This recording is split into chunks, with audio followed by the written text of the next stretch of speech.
Poin yang ketiga, untuk memutus mata rantai jin nasab adalah dengan cara menghancurkan simbol-simbol yang menjadi rantai atau buhul jin nasab.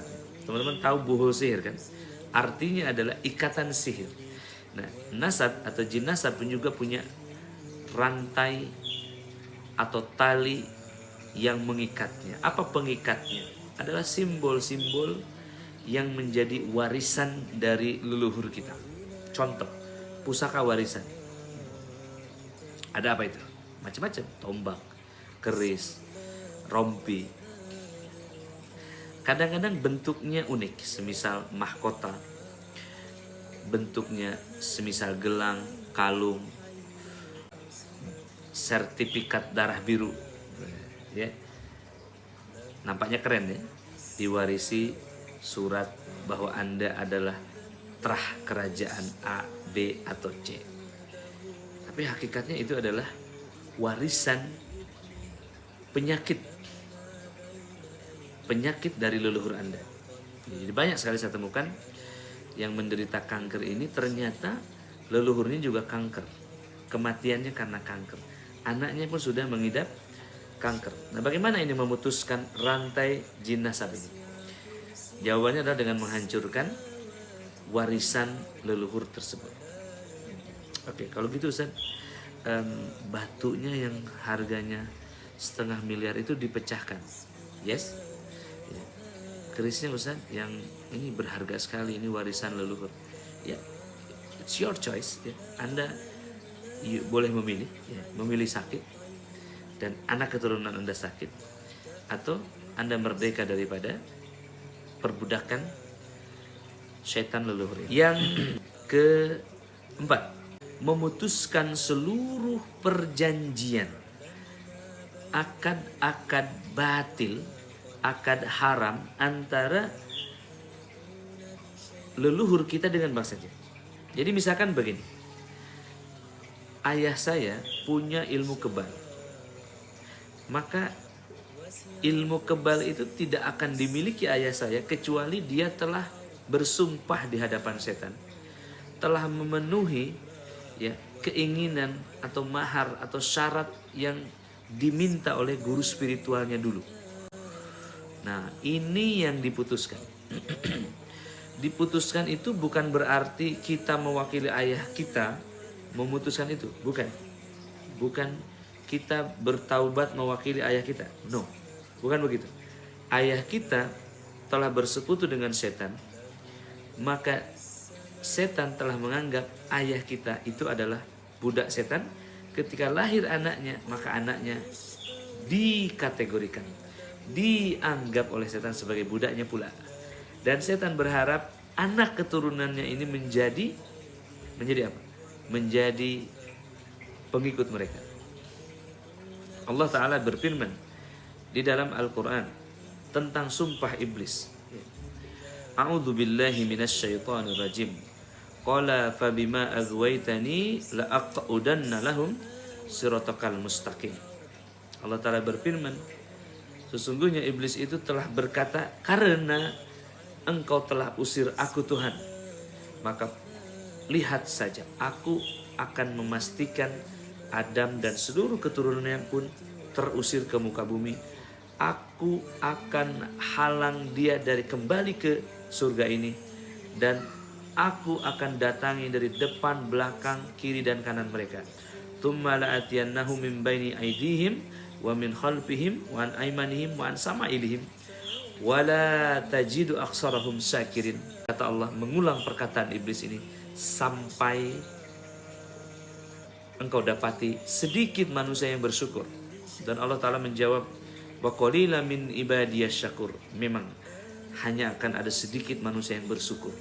Sisanya telah dimakan oleh resah, gelisah, was-was, anxieties, keluh kesah, dan kesedihan akibat apa-apa yang menimpa di masa lalu. Luka batin, inner child, verbal abuse, penolakan, kesepian, dan seterusnya. Dan setan telah membuktikan ini hadirin. Dahulu leluhur kita didatangi oleh iblis ditawarkan kekuatan dengan ilmu kebal, ilmu tenaga dalam, pernapasan, kebatinan, pengobatan, dan juga kekayaan, pesugihan, ya, pelet, gendam, dan juga ilmu-ilmu lainnya, susuk, ya, pengasihan, wibawa, dan seterusnya. Maka kita sebagai keturunan dari mereka, kita mengatakan berlepas diri dari mereka. Sebagaimana Nabi Ibrahim alaihissalam mengatakan kepada kaumnya, inna bura'a minkum wa mimma ta'buduna min dunillah kafarna bikum wa bada bainana wa bainakum al-adawatu wal baghda'u abadan hatta tu'minu billahi wahdah. Ini Quran surah Al-Mumtahanah ayat 4. Nabi Ibrahim alaihissalam mengatakan, sesungguhnya saya berlepas diri dari mereka semuanya.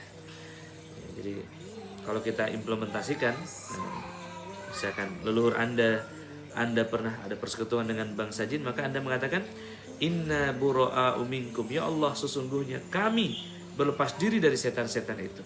Wa mimma ta'budun, dan apa yang mereka sembah, min dunillah, selain Engkau ya Allah. Kafarna bikum, kami ingkari kekafiran mereka. Wa bada bainana wa bainakum, dan setelah ini kemudian tidak ada lagi persahabatan, tidak ada persekutuan, akan batil, akan haram antara kami dengan mereka semuanya. Wa bainakumul adawatu wal baghda'u abadan. Yang tersisa adalah permusuhan dan kebencian untuk selama-lamanya. Hatta tu'minu billahi wahdah, sampai mereka ya Allah, setan-setan itu beriman kepada Allah. Dan ini adalah hal yang mustahil. Jadi ini caranya. Surah Al-Mumtahanah ayat 4. Apakah harus diikrarkan Ustaz? Menurut saya, in my humble opinion, yes, you should lakukan. Coba angkat jarinya, mau? Saya bimbing. Ya. Ini praktek aja dulu. Letakkan handphonenya dulu. Baik. Letakkan handphonenya. Baik. Volumenya diatur cukup. Ya. Boleh lihat Qur'annya. Boleh ikuti saya aja. Acungkan jarinya begini. Baik. Acungkan jarinya begini. Atau begini. Ya, boleh juga. Bebas. Ya. Atau begini. Baik ya. Baik. Bismillah. Sudah siap? Inna bura'a minkum wa mimma ta'buduna min dunillah kafarna bikum wa bada bainana wa bainakum wa bainakumul azawatu wal baghda'u abadan hatta tu'minu billahi wahdah. Baik, ini bahasa Indonesianya. Ya Allah, saksikanlah, sesungguhnya kami berlepas diri dari setan-setan itu, dan kami berlepas diri dari apa yang mereka sembah selain Engkau ya Allah. Kami ingkari kekafiran mereka ya Allah. Dan mulai saat ini tidak ada lagi persahabatan, persekutuan, perjanjian akan batil antara kami dengan mereka seluruhnya selama-lamanya, hingga mereka beriman kepada Engkau saja ya Allah. Allahu Akbar. Oke. Apa yang Anda rasakan? Silakan ketik. Ya, yang ada jin nasab, karena saya melihat, menyaksikan, menemani kaum muslimin yang kanker, rata-rata di atas 90% adalah jin nasab. Ada yang mual, ada yang terasa di jari, ada yang merinding, ya. Ada yang pengen nangis, Nuryanti. Ada panas dan mual, Kak Utari. Ibu Surtinah Sendawa, Ibu Cagitatip tadi nguap. Teman perhatikan ya, ini ada maknanya semuanya. Yang nguap artinya setan menyepelekan Anda. Merinding artinya relate, setannya connect. Nah, perut terasa ringan artinya setan yang dari tadi di lambungnya, ini biasanya di telinganya ya, di itu telah lepas. Barakallahu fikum. Terasa takut, ya. Tulang belakang sakit, kelingan, ya banyak ya. Oke, ya. Baik, itu dia surah Al-Mumtahanah ayat 4. Ini dilakukan 1 kali. Diulang 2-3 kali tak masalah, tapi bukan semacam ritual sunnah yang diulang-ulang, bukan. Ustaz, saya punya ayat yang lebih keren, boleh.